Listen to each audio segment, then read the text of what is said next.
7 minutos de live. Dá pra gente resolver rapidinho. Já tá com ela aberta aqui. Então, aberta. Bom, são as questões 41, 42, 43, 44, 45 e 46. No geral, foi uma prova justa. Não vou falar que foi fácil, porque cobraram momento, cobraram transformador, cobraram lei de Fourier, cobraram decomposição de movimentos.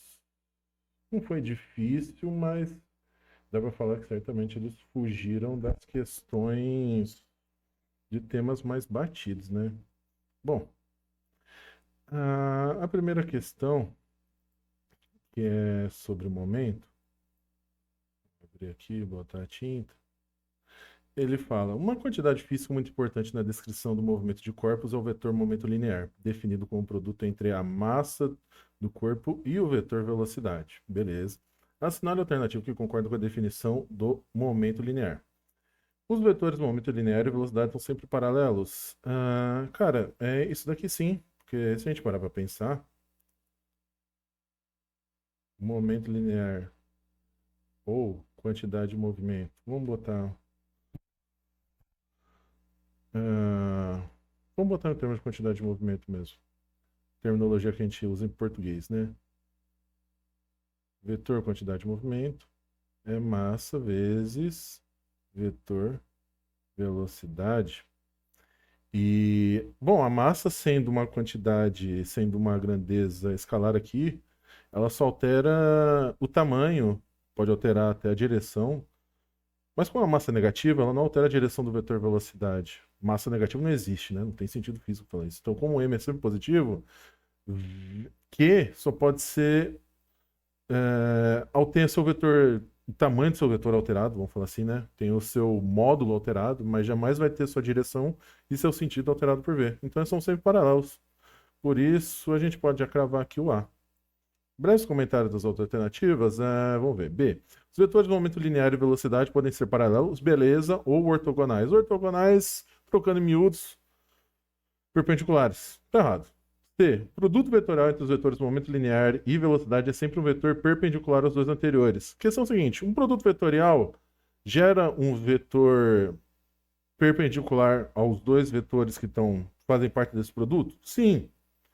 Mas, assim, não tem sentido o vetor, esse produto vetorial entre o momento linear e velocidade. Sinceramente, eu não consigo nem lembrar se tem alguma grandeza a ser considerada a partir desse produto.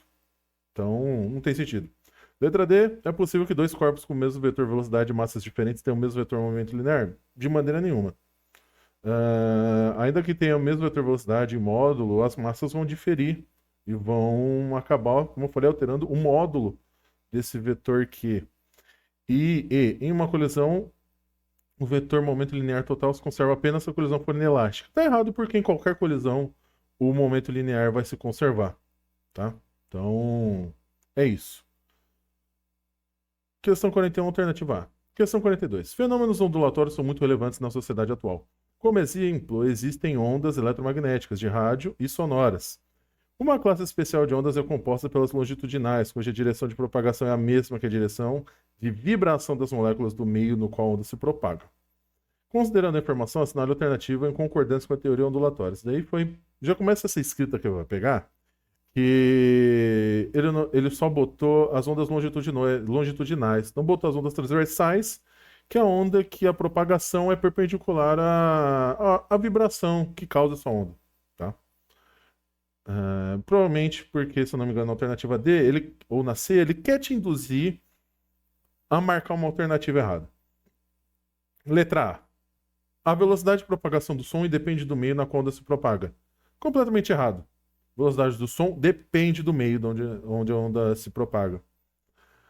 Letra B. A velocidade de propagação de uma onda sonora é maior no ar do que na água. Errado também.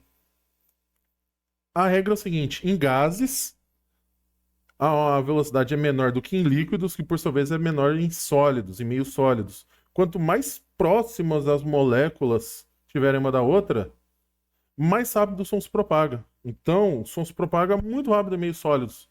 Logo, O ar meio gasoso, a água meio líquido, velocidade do ar é menor no ar do que na água. Tá errado. Letra C. Ao colocarmos o ouvido em contato com os trilhos no trem, é possível ouvir o barulho do trem pelos trilhos, antes mesmo de ouvirmos seu som pelo ar. Isso acontece porque a velocidade do som em meio sólido é maior que um meio gasoso. Ah, tem nada de errado aqui não. Dá para marcar um C seguro. E tá lá no gabarito C também, né? Letra D. Ondas eletromagnéticas são oscilações do campo elétrico e magnético. Devido a isso, é possível dizer que ondas eletromagnéticas são ondas longitudinais. Errado. A questão é que a onda eletromagnética ela é transversal, né? Então o erro está aí.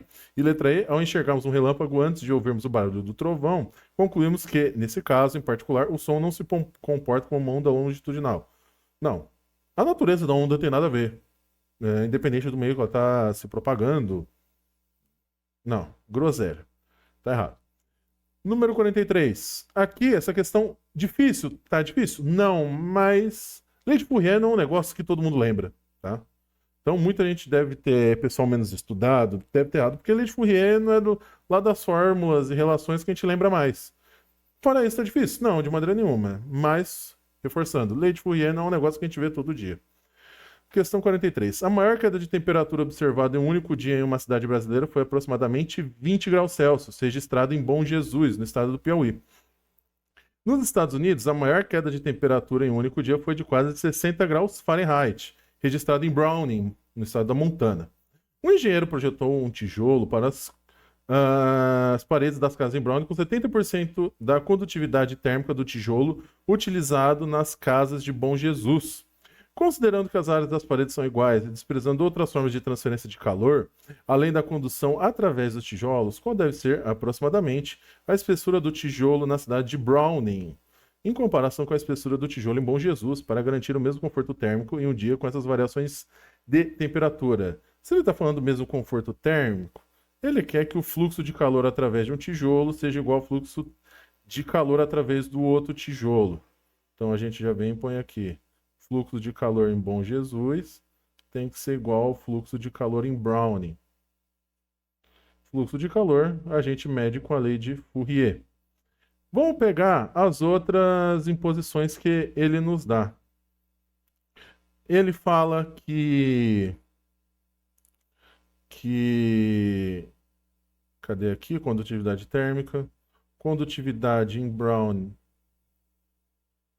Browning é 0,75, 75%, né? Então 0,75 da condutividade em Bom Jesus. Ele fala também que as áreas são iguais, então a área dos tijolos em Browning é igual à área dos tijolos em Bom Jesus.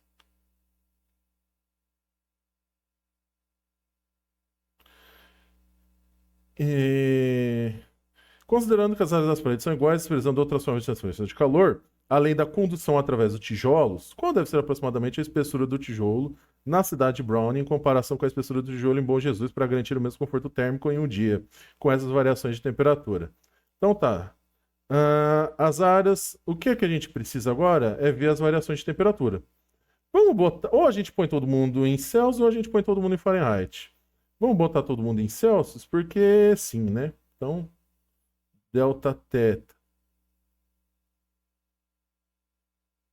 em Bom Jesus é de 20 graus Celsius. E delta teta, vamos botar mais para baixo esse negócio aqui.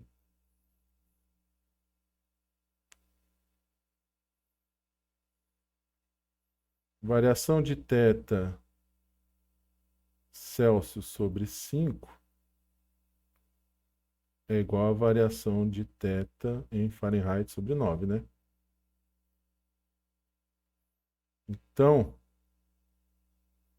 arrumando isso daqui, delta Celsius sobre 5 vai ser igual a... Cadê o Fahrenheit? 60 sobre 9. Ou seja, delta teta Celsius vai ser igual a 60 vezes 5 dividido por 9 vai ficar 300 por 9, que a gente não consegue obter muita coisa daqui. Dividido por 3 nesse embaixo, vamos ficar com 100 sobre 3 graus Celsius. Eu vou ficar com 100 sobre 3 porque levar dízima para frente, Deus me livre. Tá? Aí, vamos abrir uma outra página para fazer esta conta. Na posição que a gente tem, então, fluxo em Brownian é igual ao fluxo em Bom Jesus. Daqui, questão de número 43.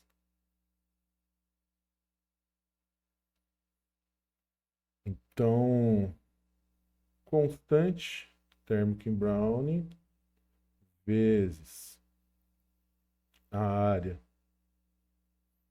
de Brownian vezes variação de temperatura, tudo isso sobre a espessura. Mesma coisa do outro lado.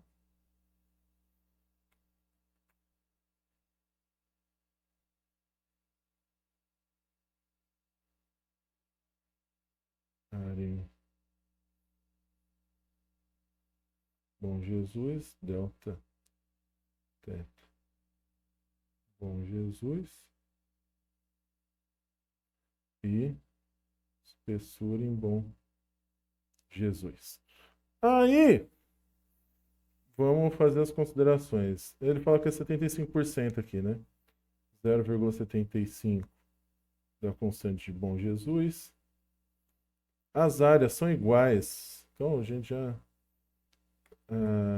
elimina esse negócio. A variação de temperatura em Brownian ficou em 100 sobre 3.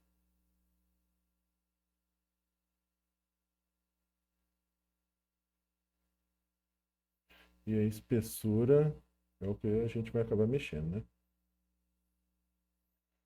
Aqui, constante de Bom Jesus, vezes uma variação térmica de...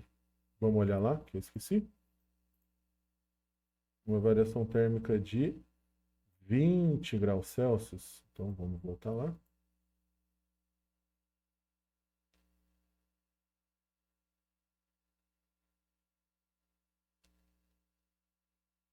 Dividido pela espessura em Bom Jesus. Corta esse com esse. Aqui vai ficar 0,75 vezes 100. Vamos ficar com 75. 75 dividido por 3, que vai dar 25 aqui em cima, né? Então, 25 sobre a espessura de Brownian é igual a 20 sobre a espessura de Bom Jesus. Vamos multiplicar em cruz. Logo, 25 espessura de Bom Jesus é igual a 20 espessura de Brownian. Aí, vamos olhar, ele quer que a gente veja o tijolo de Brownian ou o tijolo de Bom Jesus. Ele quer que a gente veja vai ser aproximadamente a espessura do tijolo na cidade de Brownian. Então é ele que a gente tem que isolar ali.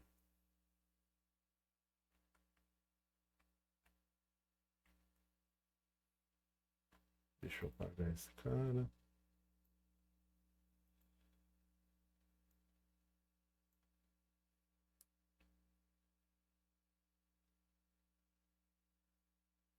A gente vai isolar ele, então, espessura em Brownian. Vamos ficar com 25 sobre 20. Espessura de Bom Jesus. Então, para fechar. Tá passando a caixinha. E passa a caminhonete do ovo aqui. 25 dividido por 20, que vai dar exatamente 1. Vai sobrar 1/4, né? Então, 1,25 espessura do Bom Jesus. Logo, vamos voltar lá. Alternativa 1,25, letra C. Show de bola. Questão 44. Questão 44 ela é bem menor, não tem lá grande dificuldade, mas ela é de um tema. Não é muito avaliado, não. Fala assim, porra, pô, transformador, cara. Ah, foi bem fora. Ó, uma raquete mata-mosca é um dispositivo utilizado para matar mosquitos e outros insetos voadores. Ela geralmente possui uma estrutura que lembra uma raquete de tênis com uma rede elétrica no lugar das cordas. Quando o inseto toca na rede, ele fecha o circuito composto por redes com diferentes potenciais elétricos e recebe uma descarga elétrica de alta tensão que o mata instantaneamente ou o deixa incapacitado. Considera uma raquete elétrica que funciona com uma bateria recarregável de 3,7 volts. Nesse dispositivo, a corrente elétrica contínua é convertida em uma corrente alternada, com a mesma tensão eficaz, o RMS. E a gente vai usar o equacionamento aqui do transformador, beleza. Então, a tensão elétrica é elevada por meio de um transformador com 25 espiras no enrolamento primário e 1250, pula para outra página, espiras no secundário. Em um modelo no qual a tensão de saída do secundário é dobrada por meio de um circuito eletrônico específico e desprezando todas as perdas, assinale a alternativa que indica potencial, a diferença de potencial aplicado e o mosquito exterminado por essa raquete. Tá bom. Seguinte, número de espiras do secundário sobre a tensão do secundário, que é a parte de lá do transformador, né? A saída, digamos assim, é igual ao número de espiras do primário dividido pela tensão do primário. Pronto, era isso. Basicamente uma regra de 3 mesmo. Aí, vamos ver. No secundário, são 1.250 espiras e 25 no primário. Então, 1.250 espiras no secundário e 25 espiras no primário. E, peraí, que eu troquei os. Vamos voltar aqui. Tensão no secundário, que é que eu estou formulando esse negócio errado.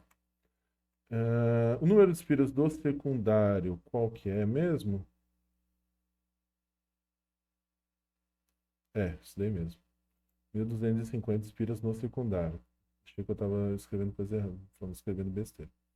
Então tá.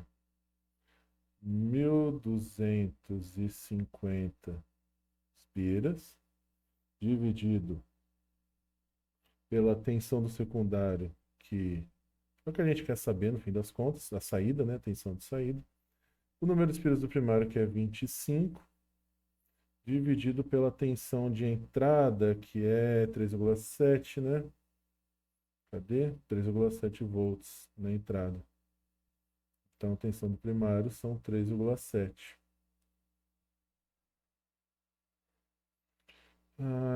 Aqui a gente multiplica em cruz, né? Que o transformador, lembrando qual que é a função dele. Você entra com uma tensão X e sai com outra tensão do outro lado. Dependendo com, basicamente, uma regra de 3 entre o número de espiras, você consegue descobrir qual vai ser a tensão do outro lado. Você consegue abaixar, você consegue diminuir. Um transformador parrudão, daqueles de subestação, ele aumenta. Um transformador pequenininho, às vezes a gente tem, por exemplo, transformadores em fonte de celular, a gente não vê. Ele diminui a tensão. Então, multiplicando em cruz, vou ficar com 25 tensão do secundário igual a 1.250 vezes 3,7. Antes da gente desenvolver, vamos passar o 25 dividindo, porque ele divide pelo 1.250, né? Tensão do secundário vai ser igual a 1.250 vezes 3,7 dividido por 25.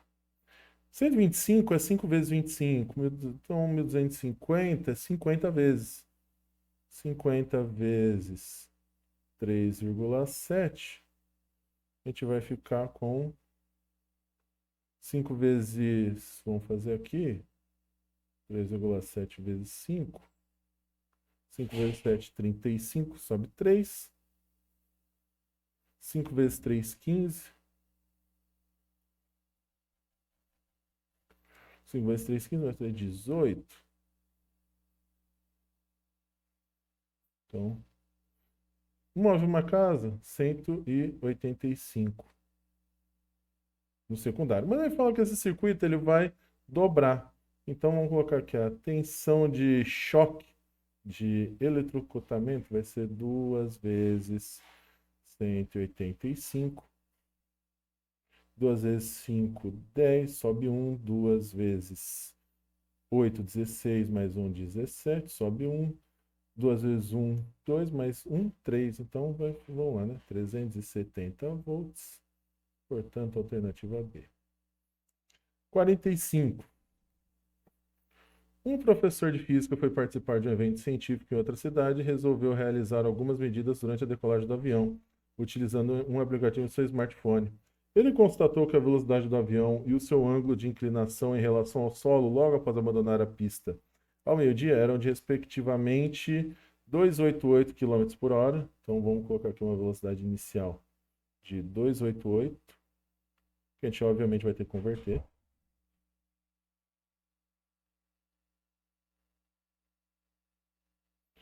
Numa angulação de 23 graus, sabendo que imediatamente após decolar o avião manteve uma aceleração de 1 metro por segundo quadrado.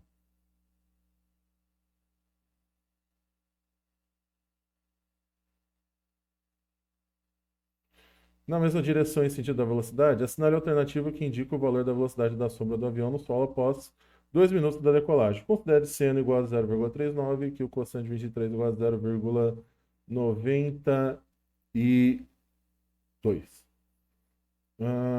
Então tá.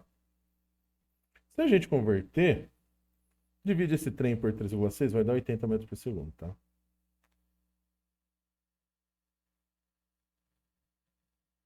Oitenta metros por segundo. Aí é o seguinte, ele quer saber a velocidade da sombra. Velocidade da sombra está na horizontal. O que isso quer dizer? Falar de velocidade da sombra, ele está falando o seguinte: ele quer a componente horizontal da velocidade depois desses 2 minutos de decolagem. Então, o que a gente faz? Acha o tempo, primeiro. Se o tempo são 2 minutos, 2 vezes 60, 120 segundos. Então tá. Vamos utilizar aqui as equações da cinemática para achar velocidade depois de 2 minutos. Então, velocidade vai ser igual a velocidade inicial mais a aceleração vezes o tempo. Velocidade inicial 80, aceleração 1, 120 minutos do tempo, 120 segundos do tempo, desculpa. 120 vezes 1, 120, mais 80, 200. Então, depois de 2 minutos, ele vai estar a 2 metros por segundo. E aí, a gente quer ver qual que é a componente horizontal dessa velocidade. Para a gente fazer a componente horizontal, o que a gente faz? A gente multiplica pelo cosseno. Então, Vx, componente horizontal, vai ser o cosseno, vai ser a velocidade vezes o cosseno desse ângulo, que o cosseno é 23 graus. Então, cosseno de 23. Ou seja, 200 vezes 0,92,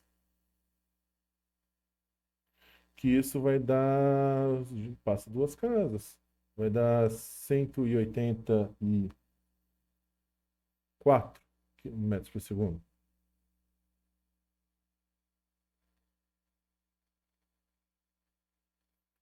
E aí, ele está dando todas as alternativas em quilômetros por hora, tá? Então, o que a gente faz? Converte. 184 vezes 3,6 para voltar para quilômetros por hora. E esse bicho vai dar uma 662,4, segundo minha colinha aqui.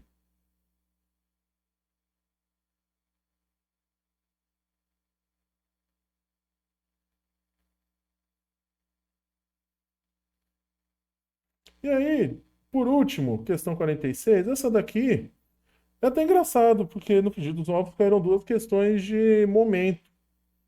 Assim, colisões não é negócio muito novo, assim, não é nada de estranho, mas, assim, podiam ter pego outro tema, não caiu, podia ter caído numa questão de ótica, podia ter caído numa questão de circuitos elétricos, uma questão de eletrostática, uma questão de termodinâmica, uma questão. Não, cinemática tem aqui, né?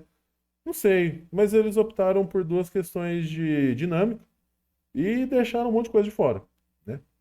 É.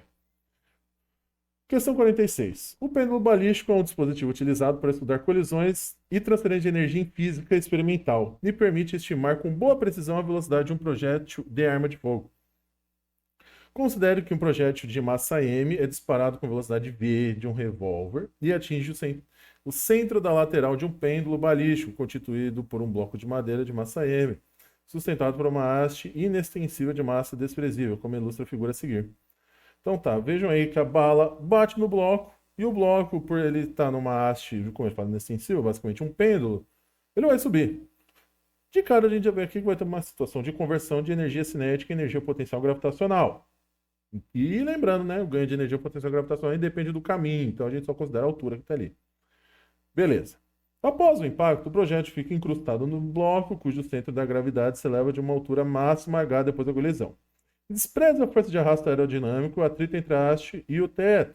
Considerando que a aceleração da gravidade é dada por g, a velocidade do projétil imediatamente após o disparo é dada pela expressão. Seguinte, colisão. Uma colisão, estou falando aqui.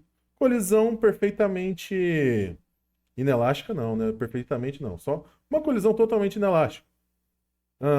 Bala e bloco se tornam um só e vão assumir a mesma velocidade de subida. De maneira que a gente vai ter aqui quantidade, ou conservação do momento, vamos pegar aí. Quantidade de movimento da bala, vamos colocar aqui de projétil, e quantidade de movimento do bloco antes, nas dois, é igual à quantidade de movimento de ambos depois, né? Conservação do momento numa colisão. O momento do projétil, da bala antes. Massa, mzinho, vezes a velocidade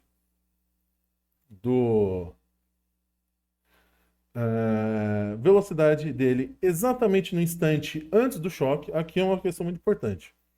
Aqui a gente faz distinções entre a velocidade exatamente no momento do choque e no instante antes do choque. Aqui, do lado direito, a gente vai utilizar a velocidade depois do choque. E do outro lado, do lado esquerdo, a gente utiliza a velocidade antes.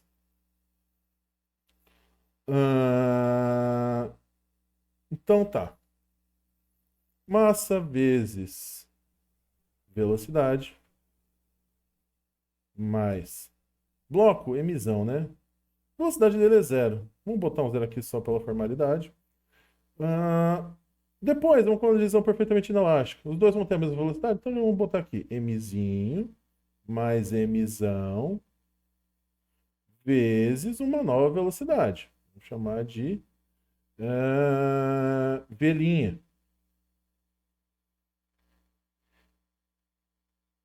Aí, cadê aqui? Esse termo some. Ele quer saber, no fim das contas, a velocidade do projeto imediatamente após o disparo. É esse V aqui, da esquerda. Essa é a velocidade do disparo, porque essa era o momento, a velocidade que estava o momento dessa bala. E como diz aí no enunciado, ele não tem perdas, então esse momento se mantém constante. Se a gente isolar ele, então, vamos ficar com M, M não, V igual a M mais emão, entre parênteses, V'inha sobre Mzinho.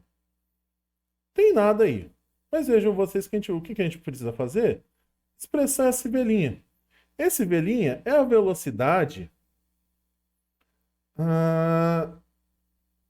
imediatamente após o choque. Aqui, vamos supor, partir da prerrogativa que a energia dessa bala vai se conservar. Então,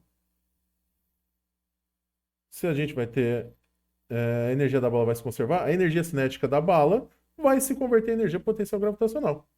Então, energia cinética vai ser igual a energia potencial gravitacional.